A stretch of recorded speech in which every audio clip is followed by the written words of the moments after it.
बिस्मिल्लाहिर्रहमानिर्रहीम। अस्सलामुअलैकुम। Welcome to my YouTube channel kitchen with ज़रताश।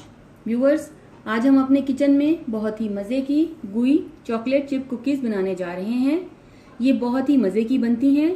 आप इनको एक दफ़ा ट्राई करेंगे तो आप इनको बार बार बनाएंगे। आई एम श्योर आप कभी भी मार्केट से चॉकलेट चिप कुकीज़ लेना पसंद नहीं करेंगे। इस रेसिपी को आप ज़रूर ट्राई कीजिएगा।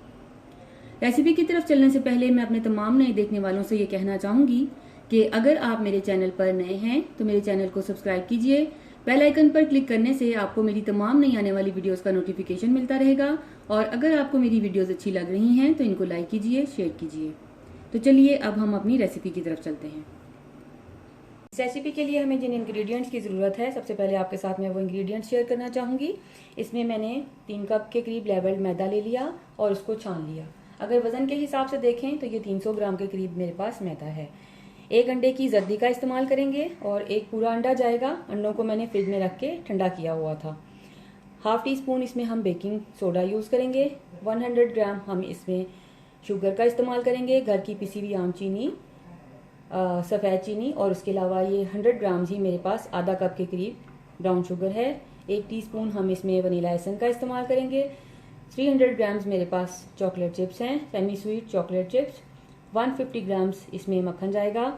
यहाँ मेरे पास सॉल्टेड मक्खन है। अगर आप अनसॉल्टेड मक्खन का इस्तेमाल करें तो आप 1/4 टीस्पून उसमें नमक ऐड कीजिएगा।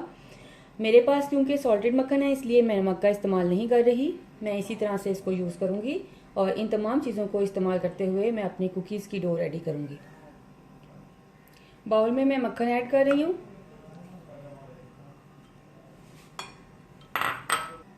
मक्खन को ऐड करने के बाद इसमें मैं ये पिसी हुई चीनी, सफ़ेद चीनी और ये ब्राउन शुगर ये ऐड कर रही हूँ। इसको ऐड करके मैं बीटर को तब तक चलाऊंगी जब तक कि ये मिक्सचर लाइट और फ्लफ़ी नहीं हो जाता। तकरीबन 25 से 30 सेकंड के लिए मैंने बीटर को चलाया। आप देख सकते हैं इसका कलर भी चेंज हो गया है और ये लाइट हो चुका है मिक्सचर मक्खन और चीनी का।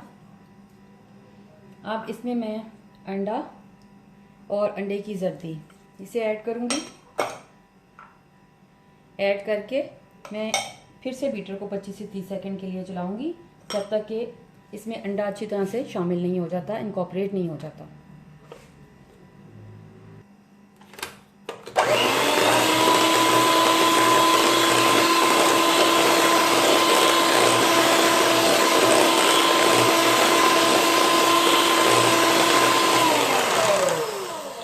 अंडे अब अच्छी तरह से इसमें मिक्स हो चुके हैं। अब इसमें मैं 1 टीस्पून वनीला एसेंस ऐड कर रही हूँ। ऐड करके इसे अच्छे से मिक्स करना है। ड्राई इंग्रेडिएंट्स जिसमें कि ये हमारे पास मैदा और बेकिंग सोडा है, इसको मैं मिक्स कर रही हूँ।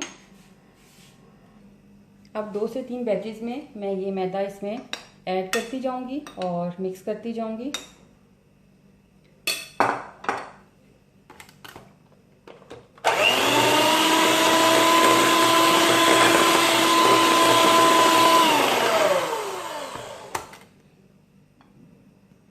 तमाम इंग्रेडिएंट्स को अच्छे से मिक्स करने के बाद अब मैं इसमें चॉकलेट चिप ऐड करूंगी। ये थोड़ी सी चॉकलेट चिप्स मैं इसलिए रख रही हूँ कि जब मैं कुकीज़ बनाऊंगी तो उसके ऊपर मैं इनको डेकोरेट करूँगी। आप भी थोड़े से इस तरह से रख लीजिएगा और बाकी तमाम चॉकलेट चिप्स मैं इसके अंदर मिक्स कर दूँगी, फोल्ड कर दूँगी। इस तरह से आप भी इनको फोल्ड कीजिएगा।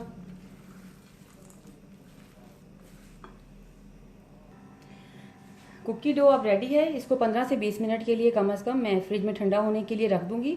इतने में मैं अवन को प्री हीट करूँगी और हमारी जो बेकिंग ट्रे हैं उनके ऊपर मैं या तो पार्चमेंट पेपर लगाऊंगी या फिर उनको अपनी कुकीज़ को बेक करने के लिए तैयार करके रखूँगी। वो मैं आपसे शेयर करती हूँ। ट्रे मैंने ले लिया। इसके ऊपर मैं थोड़ा सा ऑयल डालकर इसको ग्रीस करूँगी।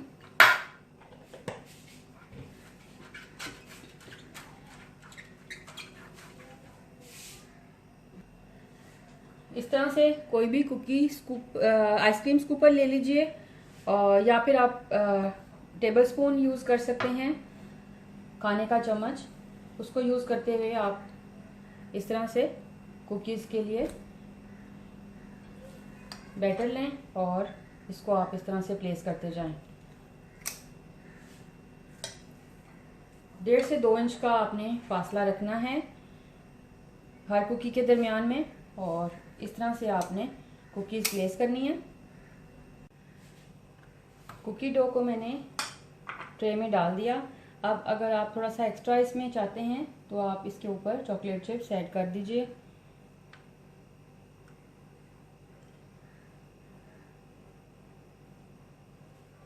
वरना आप इनको इसी तरह से भी बेक कर सकते हैं।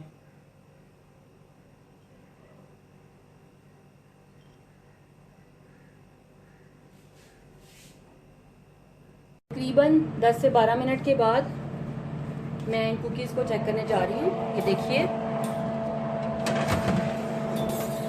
ये साइडों से इनका कलर गोल्डन सा हो चुका है, ये बिल्कुल रेडी है। अब मैं ये देखिए, ये बिल्कुल रेडी है। अब मैं ओवन को ऑफ करूँगी और इस ट्रे को मैं निकाल लूँगी। फिर उसके बाद मैं 5 से 10 मिनट के लिए इसी तरह इनको ठंडा होने के लिए रखूँगी और फिर बाद में डिश आउट करूँगी। लीजिए व्यूअर्स, बेहतरीन चॉकलेट चिप कुकीज़ रेडी हैं। आप इस रेसिपी को ज़रूर ट्राई कीजिएगा, ये बहुत ही बेहतरीन रेसिपी है। इस रेसिपी को ट्राई करने के बाद मुझसे अपना एक्सपीरियंस ज़रूर शेयर कीजिएगा, क्योंकि आपकी राय मेरे लिए बहुत कीमती है। अगर आप मुझे कोई सजेशन देना चाहते हैं या मुझसे कुछ पूछना चाहते हैं तो कमेंट बॉक्स में कमेंट कीजिएगा। Thank you.